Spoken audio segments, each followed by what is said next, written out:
podcast historic called Johnny Loves Junk. One man's junk is another man's treasure. Oh wait, that doesn't sound right either. Oh my god! Oh no!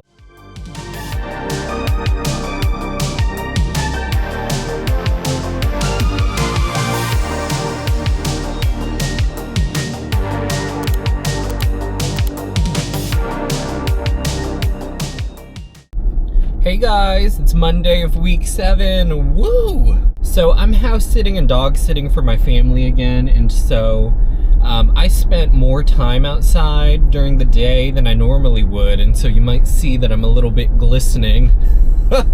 Beyond dewy, like literally like soaking wet.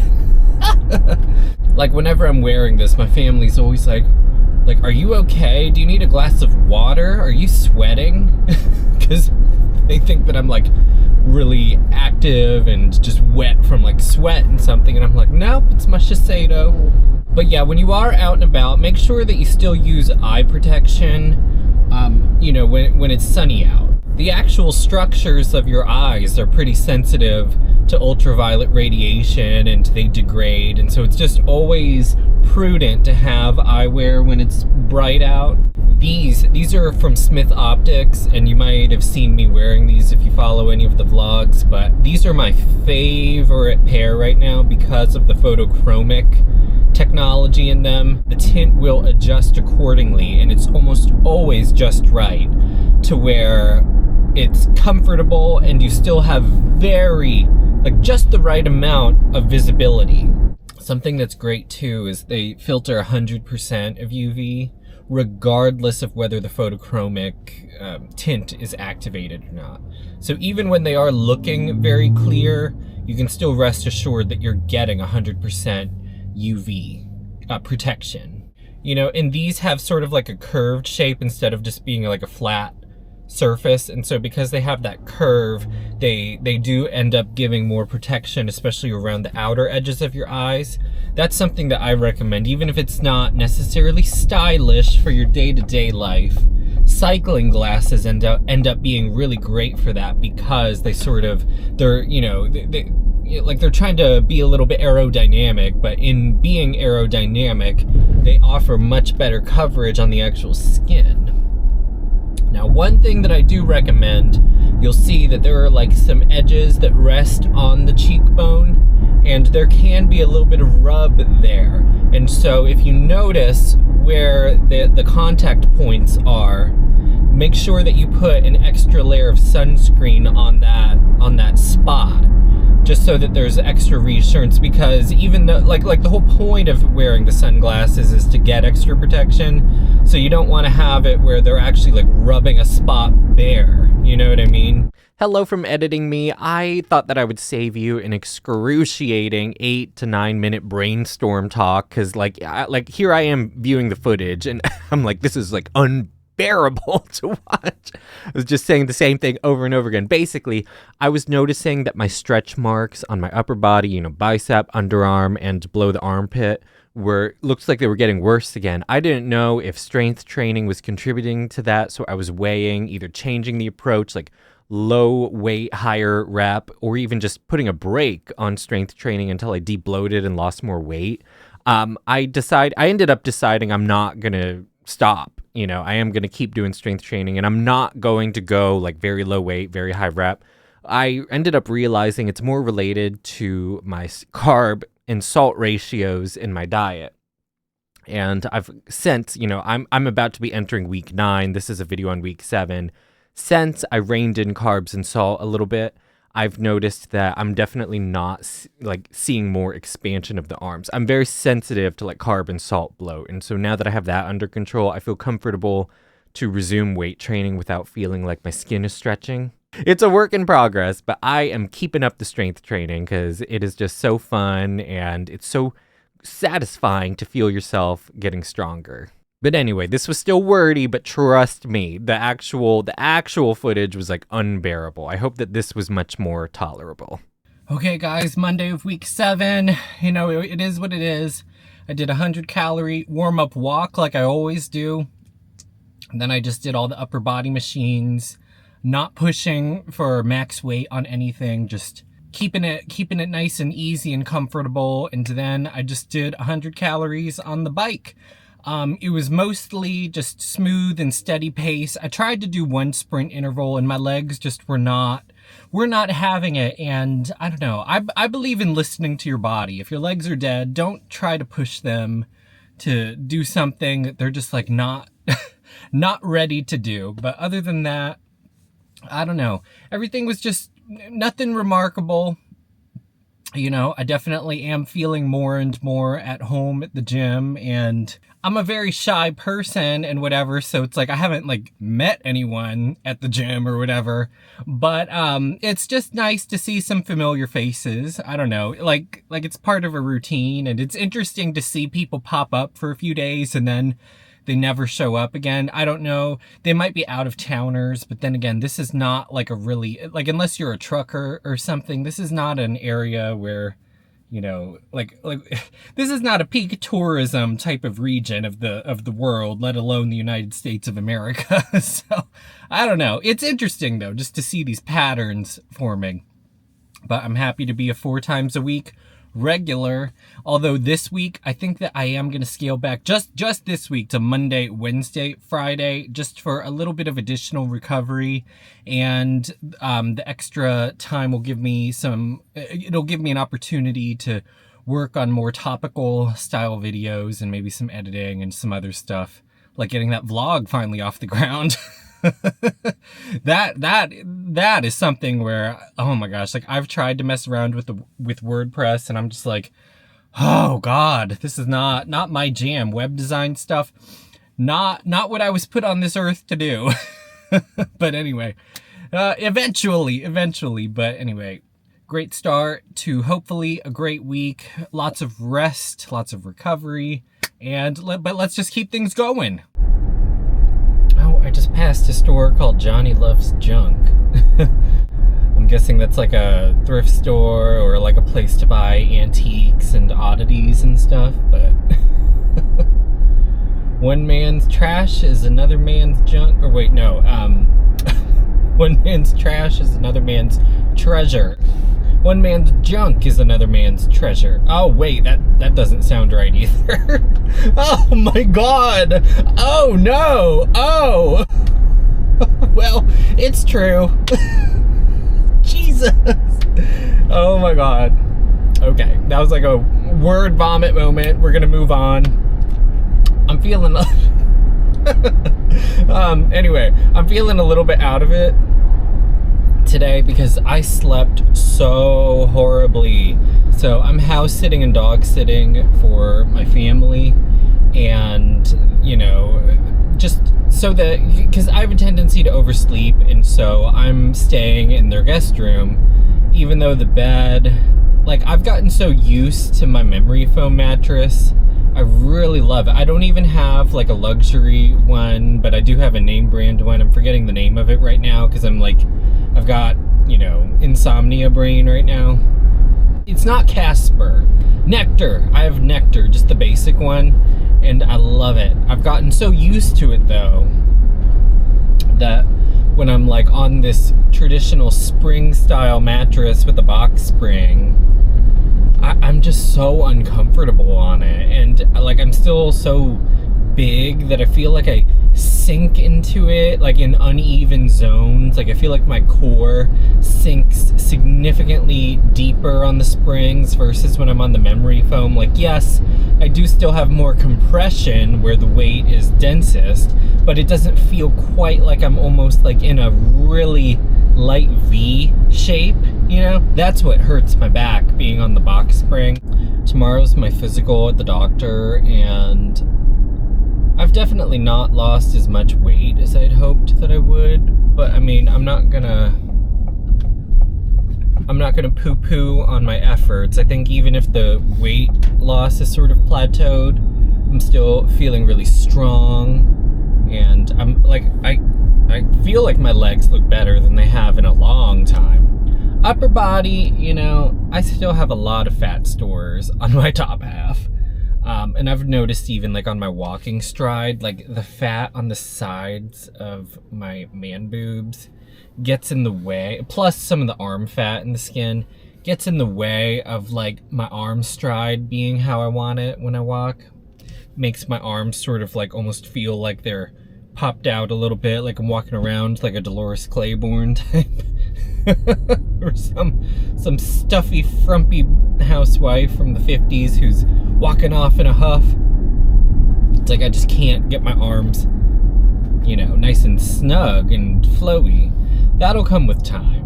Like I said, there's a lot of, there are multiple fat pockets and there's a lot of extra skin in the way. There's probably a lot of friction, like the loose skin snagging on other loose skin. So it is what it is. I'm just gonna walk today and do the leg machines and then walk a little more. I'm not even gonna cycle today because that did not feel good on Monday. And just with the sleep deprivation thing, it can make me feel not just the mentally, like, you know, incapacitated part, but it can also make me feel almost like physically sick. That is how much sleep can just like really fuck me up, or lack of sleep rather, can just really fuck me up. But again, not gonna go too hard. I have to get good sleep tonight because if I don't sleep well, then it's like a 90% chance that I'm gonna miss my appointment because I'm gonna sleep clean through it because it's a 9:30 a.m. with a 9:15 check-in. So, yeah. Gotta prioritize showing up to the damn appointment. Okay, I'll see you soon. Okay guys, I made an impulsive decision, but ultimately I think it's the right one. I rescheduled my physical to a 10:30 a.m. slot in July. I think that that's gonna be way better for me because I think that I'm gonna feel better if I lose a little bit more weight before I go in.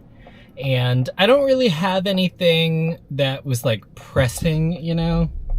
I have some new moles that showed up, but I'm trying to remind myself that when I form the conclusions like, oh my god, what if it's melanoma? That's me being a hypochondriac, and I need to not do that. And I think that it's more important that I feel good at my appointment. And I mean, it's gonna take forever to get referred to a dermatologist in this area anyway. So, I mean, I don't know. Like, what's 3 months from now potentially versus like 5 months from now potentially? Or more, you know what I mean? It was probably a bad impulsive decision, but again, like, I know that my levels aren't gonna be great, you know what I mean? Like, I know that the levels are gonna steadily get better little by little each month as my weight little by little drops and my ratio of fat to muscle gets better. So I figure why go in now just to basically be told like, oh yeah, you're just as fat as you were the last time you were here. Like, yeah, you lost weight since Christmas, but the last time you had a physical, you were just as fat as you are today. So, you know what I mean? That's why mentally I was like, yeah, I think July is gonna be a better window. Okay, y'all, happy Friday of week 7. We made it. One thing that I haven't talked about much has been my, I don't know, I guess I would call it my alcoholism recovery. That's sort of complicated for me because I didn't really have that epiphany that I'm a recovering alcoholic until either towards the end of last year, or it might have even been like after the new year. But so I don't remember even the month that it happened, but I just remember I had this realization where I was remembering a party where I had gotten just like shit-faced blackout drunk, and obviously I felt terrible the day after, but all that I had on my mind was that moment of pure euphoria before things got bad, you know what I mean? Before I tipped over to the point of just absolute self-destructive slop intoxication. And for a split second, all that I wanted in the world was to feel that way again. And I really realized that in my thoughts, It wasn't just like this abstract concept. My brain on some level realized that like the only way to feel that way again would entail consuming alcohol. And so really that craving wasn't for the memory. The craving was for alcohol. And that was such a shocking moment for me where I was like, oh my God, this is a chemical craving for alcohol. And up until that point, I had really thought that like, oh, like I just have an addictive personality because like that's been my toxic self-destructive coping mechanism with depression. So I tend to latch on to things in an addictive and unhealthy way to like fill the void when I'm not, living a more balanced and healthy life, whether it's shopping, eating, or drinking. I had always thought like, oh, like I'm so lucky that after all of that drinking, I managed to escape without a chemical dependency to alcohol. And thankfully, like I definitely never got to the point where I was so chemically dependent that I, was like, I would die if I didn't wean off properly.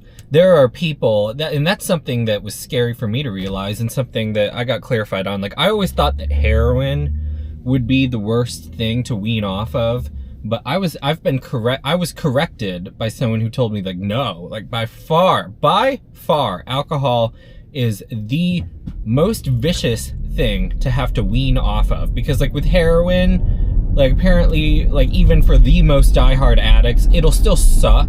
It'll still feel like their skin has bugs crawling under it and like they're vomiting and their skin's getting ripped off and like, tremors and just like sobbing because your nervous system is just so corrupted and purging and just like it is painful and unpleasant beyond belief, but rarely, like you're not gonna die from that actual process. But apparently like when people get so addicted to alcohol that it's their main source of calories during the day, and like literally like they are, because alcohol is like empty calories. I don't think it really satisfies any of the macronutrients, but people's bodies find a way to like subsist on alcohol when they're that addicted. When they are trying to detox, if they're not under like strict, super experienced, high qualified observation and like with medical aid and assistance in like a detox facility, they can literally die from the process of weaning off alcohol. Literally die. So in addition to all that physical discomfort, like it goes to the place where you will possibly die because your body just can't live without it. So obviously, suffice to say, I never got to that extent. But yeah, I just that epiphany though of realizing that I was having a chemical craving to consume alcohol just really opened my eyes and sort of forced me to stop living in denial. Like I could no longer honestly look in the mirror and see myself and say, oh no, like I never had a chemical addiction to alcohol. It was always just like an emotional addiction. Like I was emotionally addicted the way that people say that they're not addicted to weed. People say that they're just like emotionally dependent on it because they've formed like a link between the emotional state that it gives them. And I used to bullshit myself and lie to myself that was my relationship with alcohol. And yeah, I'm just so glad that I didn't get in deeper because like today at a few points I realized that I was having a chemical craving for alcohol. I just feel so grateful that with as much drinking as I did during the lowest point of my life, that my cravings are not stronger. Because I know that there are many people where the cravings are on such an insurmountable level that it really borders on a physical, chemical, biological need, where it feels like the need is so strong. Like if I don't have this, I really feel like I'm gonna die. And truth be told, they might actually die if they don't have some alcohol. I'm so grateful that that didn't happen to me, but I know that if I hadn't eventually stopped, that's where I would have inevitably gotten. That's where I inevitably would have ended up, no matter how much delusion I was telling myself about, like, I'm not succumbing to chemical addiction. This is just like an experiential emotional thing. Lies, self-deceptions, self-sabotages. But yeah, I'm gonna go walk now and do some planks, and I'll figure out what else I'm doing in there. I might bike for the first time since last week. Actually, did I bike on Monday? I can't remember, but it feels like it's been a while, so I might bike. Oh, I forgot to mention legs. Still recovering from leg day. I think I did too much on the calf thing, or maybe I was doing them too slow or something. My heels were a little tight and like hurt in not quite a sore way, so I definitely needed to stretch out, and that helped a lot. Definitely stretch. One thing that I've noticed that I'm not getting that severe muscle soreness the way that I did when I first started doing the weight machines. And so like when it was like unbearably painfully sore during those first dabbles with the weight machines, that was an obvious sign, like, okay, like I need to stretch to relieve some of this tightness and some of this pain. Right now, I'm not getting that just like constant sore pain. So it almost masks, like you forget that you need to still stretch just because you're not like hurting. You might just feel a little stiff without the pain. You still need to stretch, like, you know, the night after a workout and then the day after, you know what I mean? Just like gentle as part of the recovery process. But I forgot about that because I wasn't in that much pain. And then I think that I got so stiff that it was like pulling on my heel and the Achilles and whatever. So I'm definitely not doing leg day today. I'm gonna baby it. But anyway, I might go deeper into the stories one of these days, but that was just sort of like a glossy overview of my process of accepting my alcoholism. I really do feel so lucky because, I mean, it was just so terrible. Okay, so I forgot to film my check-in in the parking lot, but it was a good day. 100 calories on the treadmill, all the upper body machines, including I started doing the chest fly one, and that one is a lot of fun. I really liked that one.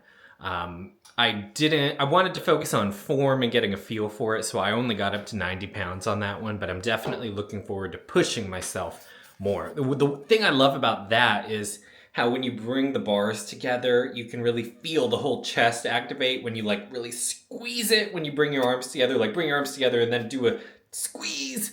And I love how that feels. Come on in, Mac. We've got Hannah Mac. I'm letting them out because they were so good and patient while I was at the gym. Mackie! Hey, Hannah Mac. He's like, what? Do you have a cookie or not? Shake. Gotta earn it, Mac. Shake. Shake.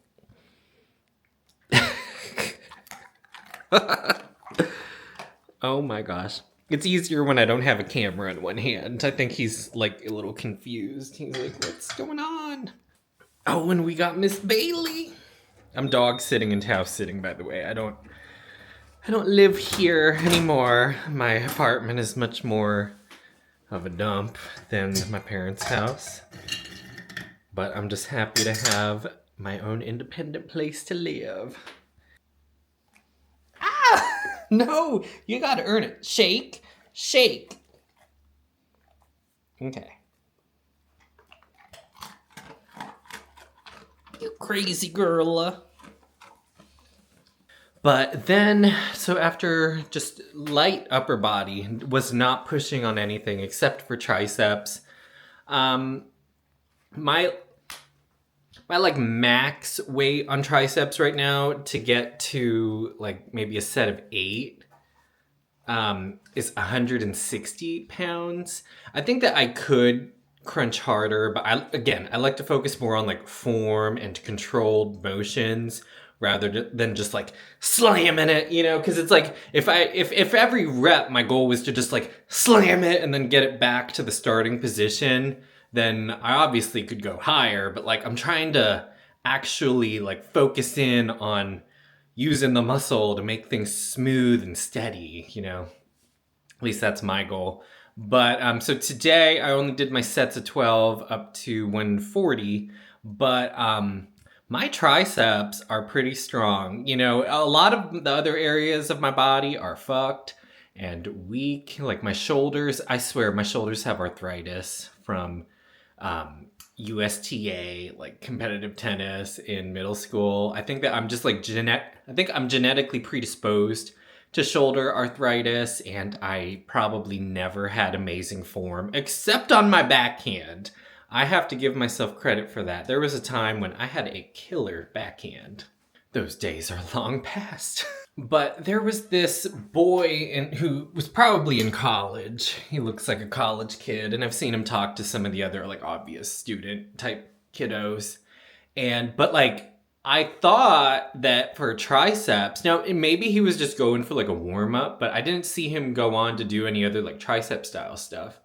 But I know for a fact that he was the last one to use the machine before I hopped on it because I was like working my way down the row of the upper body stuff. And when I got there, the machine was on 70 pounds. And that made me feel good about myself because I was like, okay, like even for a warm up, you know, like if I were just trying to like, and I'm not like gym shaming or anything because I'm sure that he could annihilate me on shoulders, anything else, any other body part. But I was just kind of like, oh my God, like I can hold my own at least in one category. I've got triceps they got something going on. That just made me feel good about myself. But then I did 140 calories on the bicycle with just one sprint finish at the end. And then I walked 160 calories to some new music that I've been loving. You need music if you're gonna sustain your momentum. You need good songs that just move your body, like where your body just responds automatically. You need that for like sustained cardio success, and at least for me. So yeah, a good upper body finisher for the week. Oh shoot, I forgot to do my plank stuff, but that's okay. That is okay. I'm not gonna worry about it. Because I did more gentle cardio than I was anticipating. 400 calories total. That's the most that I've done in one session for a while. And that'll probably be good just to feel a little less bloated over the weekend. But yeah, have a great weekend or day, night, evening, afternoon, whatever.